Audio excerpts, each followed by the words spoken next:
Oh, welcome to the Chapter 2 podcast of hashtag the podcast. This is Chapter 2. I have my guest and best friend, Gingerade, aka Trey Mason, on with us today. It is Saturday, August 22nd, and we are going to start recording this. Again, we're working through, so we're just going to be honest. Our focus, I want to mention this from the beginning, our podcast is based off of sports and introducing God into the sports media. Our goal is to bring the gospel of Jesus Christ into the light, into sports media. Trey and I are both believers in the Lord, and many athletes recognize that as well. We don't need to mention names, but the idea is that, and the most common thing we can all agree on is when someone wins a national title or a state championship for Ames High School, or Iowa State wins basketball national championship in spring of 2027. TJ Aschenberger would say, I want to thank my relationship with Christ if Caitlin Clark won. And this is a historical fact. When Tom Brady's won Super Bowls, when Patrick Mahomes won Super Bowls, when LeBron James, Michael Jordan, they always thank God and their parents. So we want to kind of start off introducing that this is a factual thing, that the biggest profession in the world that recognizes God as their savior is in the sports profession. So let's get into it. This is my guest, Gingerade, aka Trey Mason.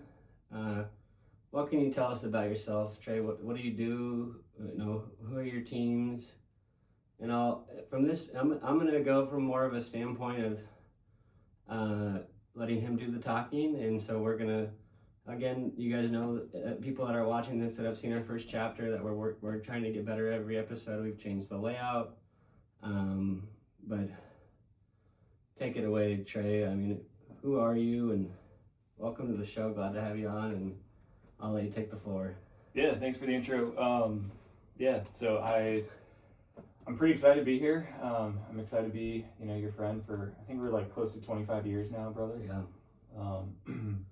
Came on the scene, youth group, Stonebrook Church. Yep. Ultimate Frisbee. You were the Skyhawk. It's just like get that disc up there and let Fitz use his speed to go catch it, and you're scoring the tutties.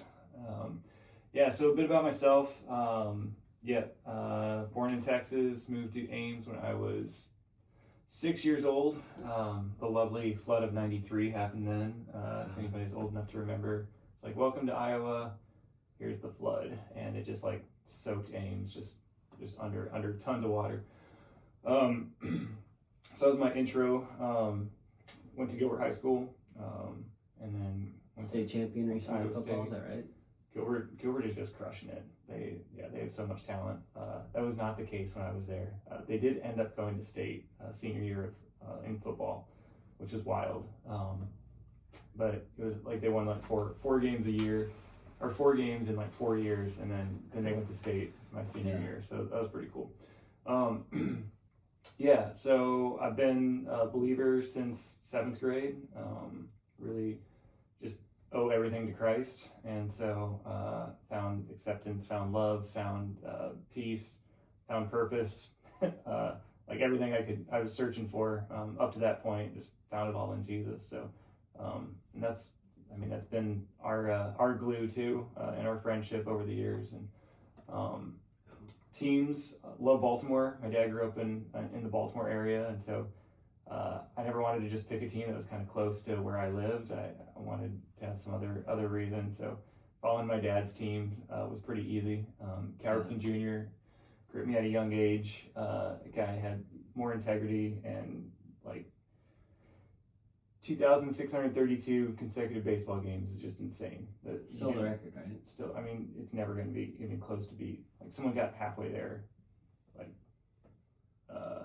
Lou Gehrig said it originally at 2131. At 2130, Cal broke it with 2131, and then he went another like 500 games after that.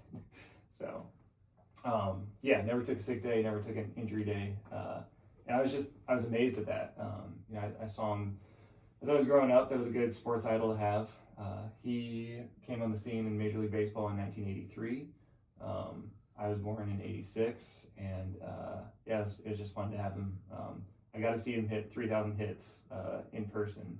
He went 3 for 4 playing against Kirby Puckett in the Metrodome against the Twins. So yeah, it was cool.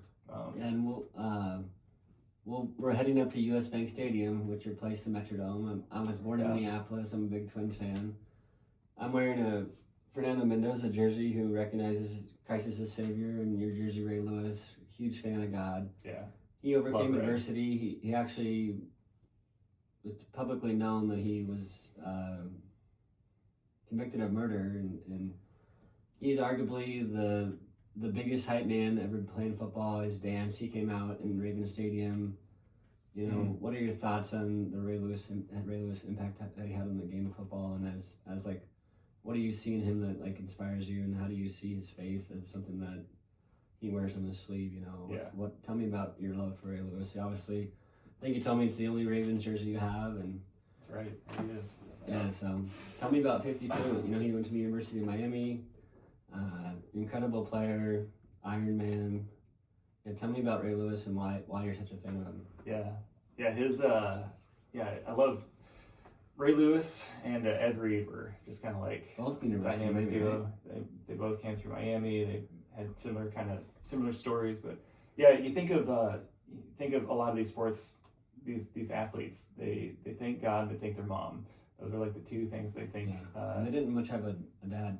Yeah, not in a lot of these, and for sure not in Ray's case. And so, you know, like, thank God for keeping him off the streets and getting him into sports. I mean, yeah, Ray had nothing, and it's very inspirational how he was able to follow his faith, follow his mom's guidance, stay off the streets and find football. And he was told, like, all along, you're not the right body size, you know, you're not big enough to play this position. And he just, like, it was just like fuel the fire, man. I know one of his favorite things, it's not biblically, like, biblical source, but one of his favorite movies was Gladiator. He said he watched it like maybe even every night. I don't know if that was an exaggeration, but knowing Ray, it might not have been. Might have had it on in the background or something every single night. But the thing that he kept hearing repeated was like, "Win the crowd, win your freedom." From Gladiator, and that was like his. That's what he did on the football field. He's like, I'm going to win the crowd. And so it was so much fun to watch. So he would just go out there, and whether it was like, you know, showing up and doing his little Ray Lewis dance that everyone's familiar with the big slide, and he'd grab some turf and throw it between his hands, like just make a big show, do the big leg kick. You know the dance that he does? I do know the dance. I think it's fantastic. I think SNL might have made fun of it at one point, if you've seen that clip. But yeah, so, and then he'd go and do huddles and like just get people just fired up and pumped up, and like he won 2 Super Bowls in his time, and one of them he was like the Terminator. Like he had like one arm that he couldn't even use, but his team played for him. So and then you had Trent Dilfer, Joe Flacco were the quarterbacks when he won. They played Colin Kaepernick in the Harborough Bowl. It was in New Orleans. The lights went out during the game. Right. And then the other game, they were arguably the greatest defensive team ever to win a Super Bowl. Trent Dilfer was not very, well known for his quarterback skills, but like I think, who did you guys play in that first Super Bowl? What was the team you played? It was the Giants. Is that right? Or yeah, good question. I think they allowed 3-6-0 points. Like it was. I don't think anybody got more than 7 points on them. And I know the Titans, Tennessee Titans, were really big at that time. Yeah, Steve McNair, and he battled a lot of mental health, and he actually passed away tragically. And we want to bring some light into like mental health in football too. I think a lot of players with the concussion protocol, they're starting to wear these Guardian caps, and Ray Lewis took a lot of hard hits. Ed Reed was known for being a hawk. He has the NFL record 2 different times, the 109 yards for interception return, which is the longest possible that you can possibly have. I think he did that twice. And so when I was a fan, My brother Josiah, who owns Vero Chiropractic in Des Moines, we would play Madden as a kid all the time, and there was no better player. And back in Madden when it was originally started, it was way better than it is now. Mm-hmm. You could actually draft your team. So Ginger Aid and I are in a fantasy football league together. He's won 2 years ago. I won 3 years ago. Our friend David Schwartzfeger, who we'll have on the show later in the year, is a big Buckeye fan. Yeah. He won last year. You know, what are you looking forward to most about fantasy? I heard that your name of your team is right here, and this is, you know, when you go into fantasy, I know you have a different approach. I'm doing mock drafts. I'm reading articles. You kind of just go in and execute. And I think last year you had Jackson Smith and Jigba out of Ohio State, and then Puka Nacua, number 1 and 2 wideouts. Right. But you had Bo Nix and Caleb Williams. You know, as a people that are watching that are fantasy sports fans, like if you're getting pick 1.01, who would you know? I know that's a loaded question. You don't have that pick in the draft, so maybe you can share. Is there a player like that stands out to you in this league, or are there like 10 guys you would take? Or Jahmyr Gibbs is consensus number 1 in almost every draft.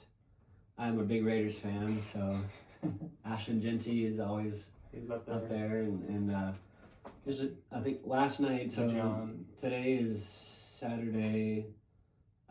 We're early morning, you know, Central Time, about right around 6:45 right now. Yeah. Fernando Mendoza threw an interception. He happened to has Ray Lewis, in my opinion, is the greatest defensive player of his time. Yeah. My favorite, you know, he was almost a Raven. Max Crosby. Ooh. He came out of the womb, and his mom said, "We're gonna add another X because he's so big."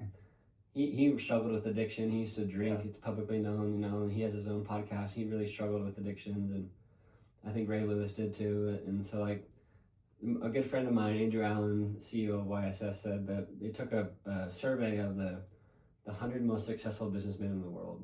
Mm-hmm. The one thing they had common is adversity. They all overcame something.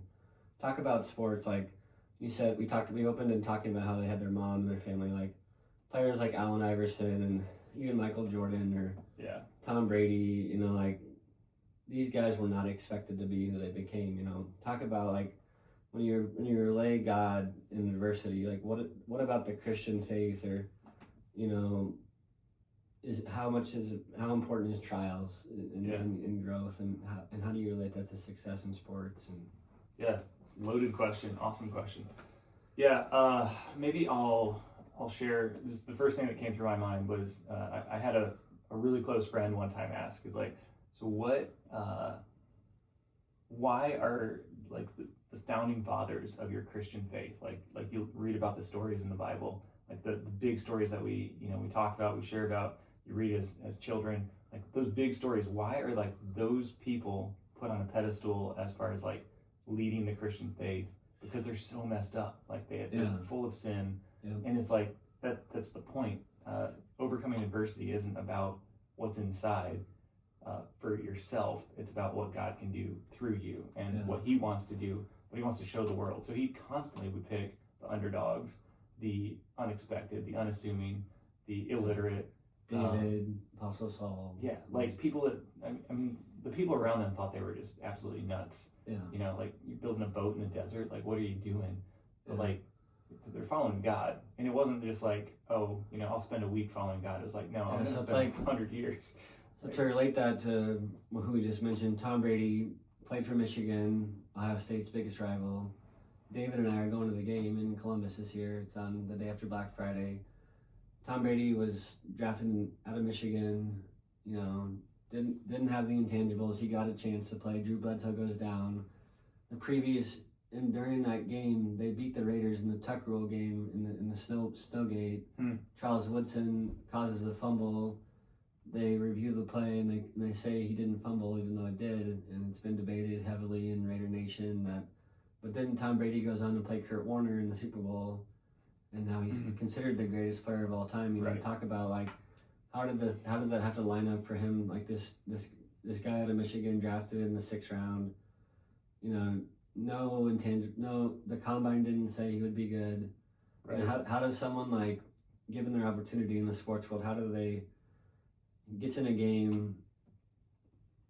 Hands down, he's considered the greatest player to ever play the game. Yeah, I don't know if that ever changed. Six Super Bowl rings. Yeah, he's been to 9, I think, and he's like the point, right? I mean, and now he's with the Raiders too. You know, Mendoza's spending time with him, and so like I'm really excited to have that great. and stuff. It's like great guy to have in the org. Yeah, so I think like guys like my favorite player in the whole league is Matt Crosby. Your all-time favorite would say to be Ray Lewis. Like these are guys that, like we talked about, in extreme adversity.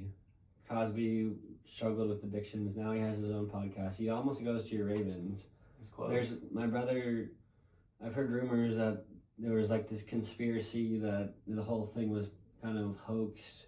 Yeah. Like how does a player that is considering getting traded to the Baltimore Ravens, you know, get back and he doesn't go there, and then so just to make a pivot move a little bit to like the idea of the podcast is this focus on this podcast is about it's titled The Fan. So when we post it online, we put the word "the" as the podcast, the fan, and the is nothing to do with look at me, you know, Christ in the Bible, God, he says I am. So it's to kind of give the focus on that the is it's all capitals, it reflects to God, and the Ohio State University, they claim to be that. They actually own the trademark. You know, Ohio State opens the game against Texas. We can pivot to college football. Iowa State has a brand new coach. He coached Washington State last year. Jamie Pollard, head of Iowa State Athletics, has brought in Matt Campbell. He's brought in T.J. Ashburger. Iowa State wrestling is ranked top 5, even after Sanderson leaves. You know, Bill Finley might be on his way out. They lost their entire starting team. And Iowa State loses Milan Manchilovic to Kentucky. You know, but I think, correct me if I'm wrong, but Iowa State basketball has a top 3 recruiting class in this year coming in. You know, this town is 35,000 without the students. We just had 35,000 students coming to town. It's getting busy. I have to struggle to buy my Pokemon cards and compete with that. We're driving around town, you know, a town of 35 to 35, so 70,000 people now are here in town, you know, but Matt Campbell goes to Penn State. Kel Sanderson has made Penn State the greatest college wrestling team of all time. Right. He's from Iowa. Caitlin Clark will probably go down as the best to ever play in the WNBA. Like, what about Iowa? Like, how do we produce these athletes? And then do you grow up you working on a farm? Like, what would your opinion be of why Iowa produces like Tyrese Halliburton? You know, tears his Achilles they're on their way to win an NBA championship. Yeah. You know, guys like Marcus Fizer, Larry Stacey, Johnny Orr. You know, we have TJ, and everyone loves him. He's so fiery. Yeah. Talk about, you know, what you know, describe as an Iowa State fan. What's it like to be an Iowa State fan? And how do you see Ames and God as part of that? You know, talk to me about Iowa State athletics. Yeah, sounds good. Let's see. Earliest thing I can remember, Troy Davis, Iowa State football. Yeah. He had a couple other brothers. Darren did pretty well. The third brother wasn't able to, I think, make grades enough to come in. But like, was Dan McCarney the first coach you kind of started cheering for? Yeah, he's there a long time. Yeah. But in those years, it was like, man, if we could just beat Iowa. Like that's all we cared about. Or Nebraska. And like our mentality for sure shifted as an Iowa State football fan when Campbell came. You know, basketball program I feel like has always been hanging in there. It had some ups and downs. One time it was like basically like a street team. Felt like, you know, just go to the Bronx. Wayne Morgan was the coach. Curtis Stinson and they'd upset some teams because they didn't know how to play street ball. But Kansas sometimes. And it was hilarious. Like I mean, it was really fun, high energy, but it wasn't, you know, a team that was consistent. So I think you had asked like why Iowa, and I think that similar to overcoming adversity, I think that we have some pretty good like we're going to give you a shot. You know, we see some talent in you. You see it in yourself. We see it in you too. But you know, maybe the other big schools don't see it because we're not competing too well against like like if one of the top tier schools, you know, Momchilovich making $6 million, like you can't offer that. but before he was worth $6 million for 1 year of college basketball, which is just absurd to me.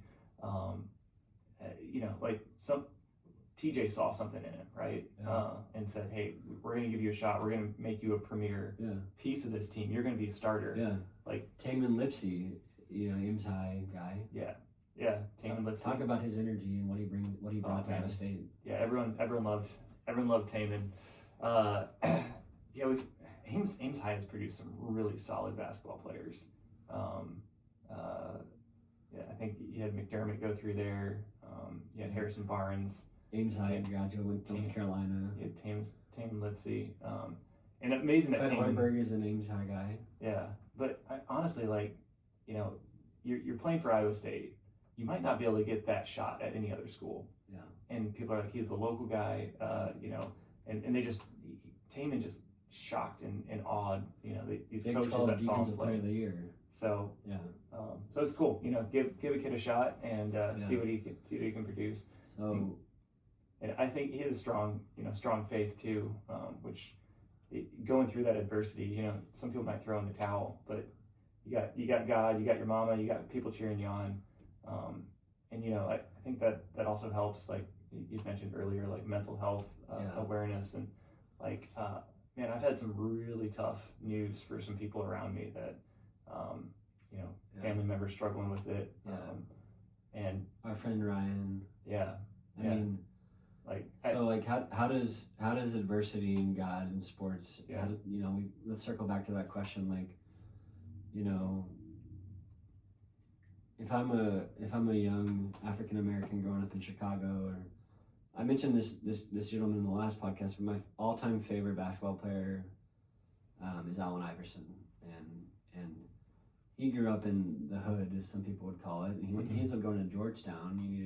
You need good grades to get through there. Yeah. No one played with more passion.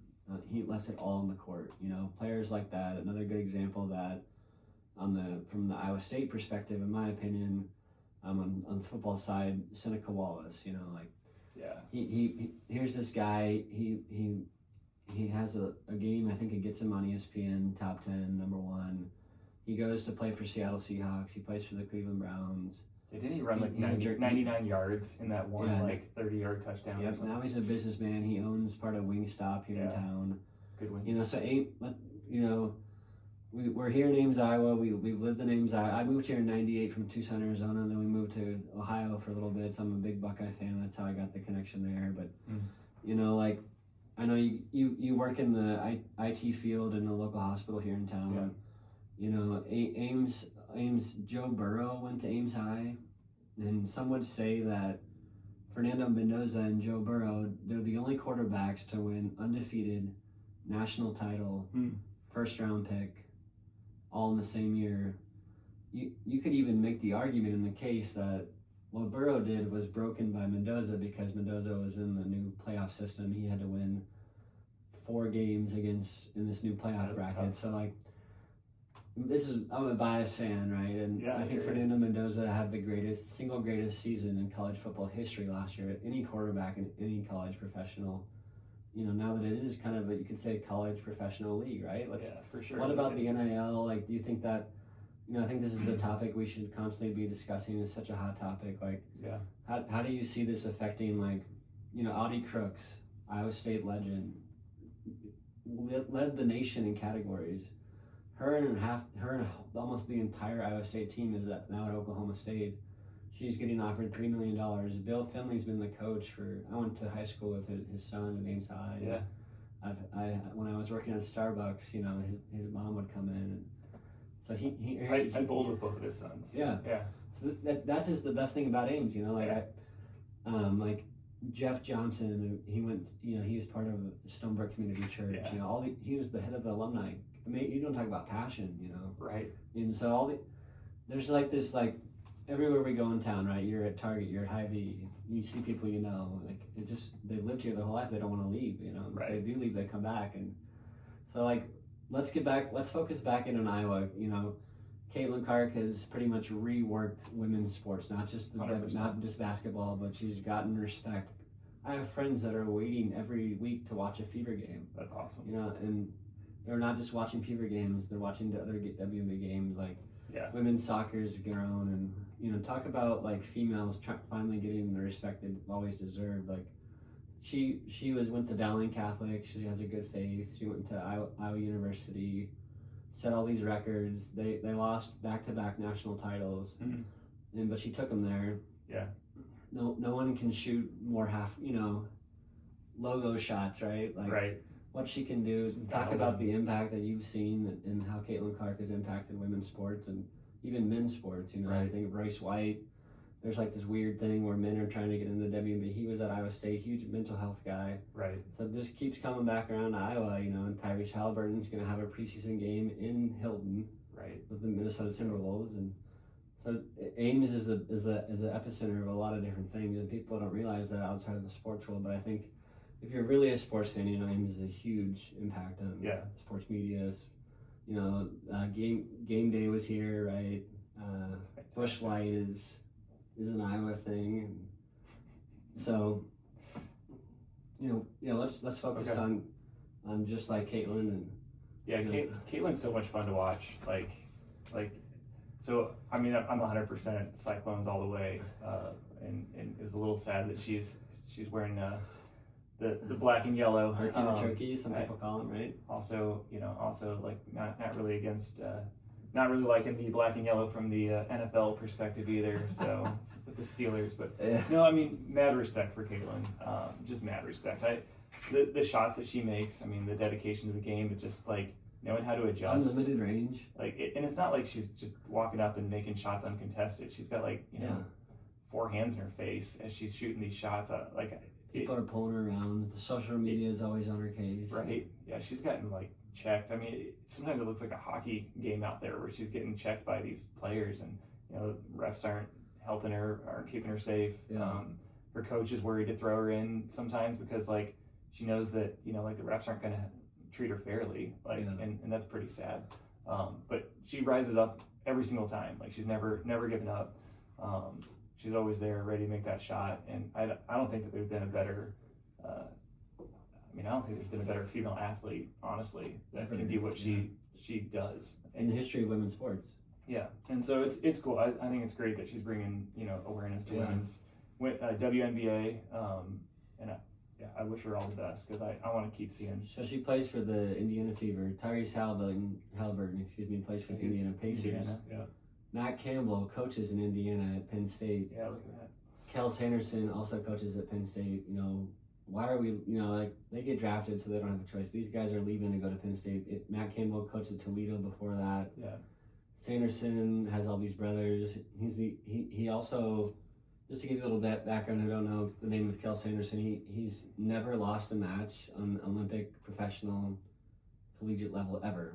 Man. Dan Gable, an Iowa guy, you know, considered one that he lost his last. I don't know particular. Gable Stevenson he was a Big Ten guy, University of Minnesota. Now he's in the UFC.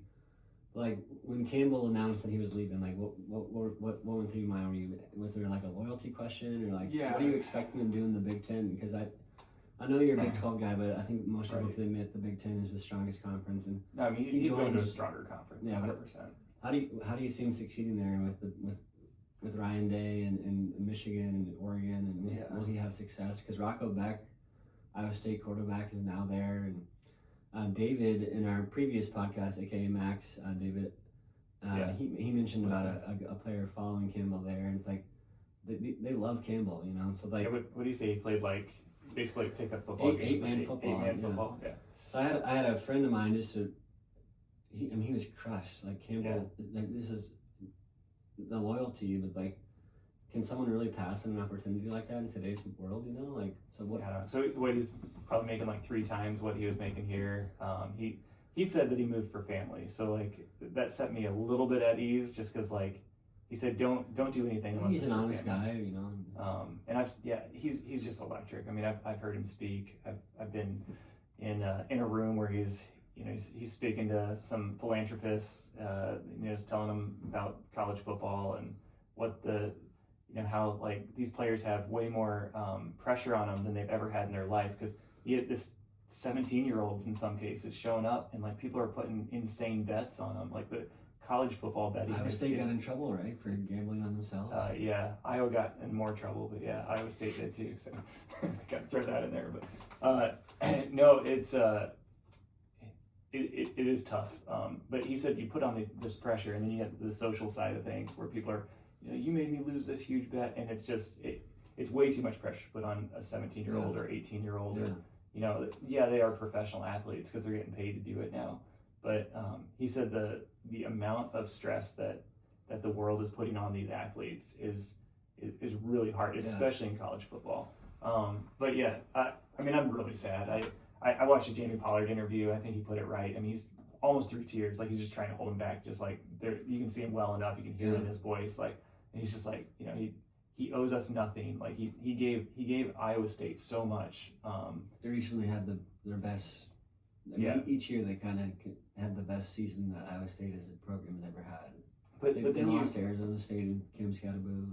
Yeah, and then I really wish that they could like move these dates back a little bit. Like, at least get past the bowl game. That was like brutal. Like, you earn a bowl game, and you can't even play it because like your team's doing, they're like all over the place. Yeah. So yeah, I'm a little bit definitely hurt by it, but I also understand why he made the move. And he said he made the move for family, more than, he didn't say I made it for money.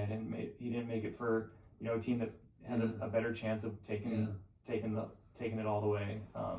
He did it for family, and so I get that too. So I would say, but it hurts. Yeah, like we've kind of covered, the Ravens. Some focus more on Iowa State. We're Ames guys. I don't consider myself like a diehard, but I'm taking my 10-year-old to the game number one to see the new coach. Okay. Have you heard anything about him, or you even know his name, or? Only like the first thing that I saw, he came up to a basketball game and he like gave a speech, and he was like, he was dropping some profanity, and I was like, dude, that's like in front of like 15,000 basketball fans, like kids. That's not an Iowa State thing to do. Not really, but no. I mean, you can see his passion, you can see his fire, and so I think he'll bring that to the football team. I heard Pollard kind of groomed him. He knew that. Oh, he was ready. Campbell he knew Campbell before Campbell of it. So I think it was like 5 minutes later. I think one thing Iowa State fans 33 minutes. One thing Iowa State fans can take, like, Pollard has not made a bad hire since he's been in charge. It's been amazing. So I think we'll be pleasantly surprised. I have some friends that are like, Iowa's gonna crush Iowa State. So I would just end the. So I'll just 1, go.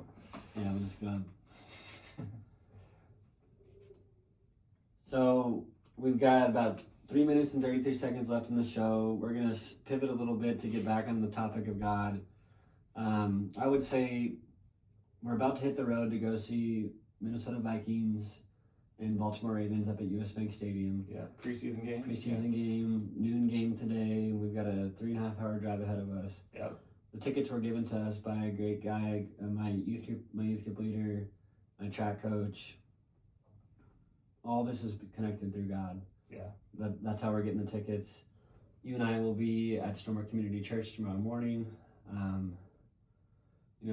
I think the idea and the message of the podcast is sports is, top focus, but we wouldn't be here today in front of each other. Amen. Without that, and I've really struggled with addiction my whole life, and you've been there for me, so I just want to say thank you. And I've called you out of my mind, and I've been sober now almost 18 months, and I had coffee with a friend at Morning Bell yesterday, and we just talked about the next right action. Yeah. D'Angelo Russell, Buckeye, he has this tattoo, time is now. We're going to hit the road. We're going to get focused. We're going to get on the road here. I have a good internal clock, so I've got about 2 minutes, 33 seconds left. The purpose of this podcast is to bring God into the sports media, for sure. Current media giants don't talk about God at all on any of their channels. So we're bringing something to the sports media that is so evident in the game, so evident on the players, the tattoos, the passion, the stories. you know, the obvious thing we've all can agree on is people thank him all constantly.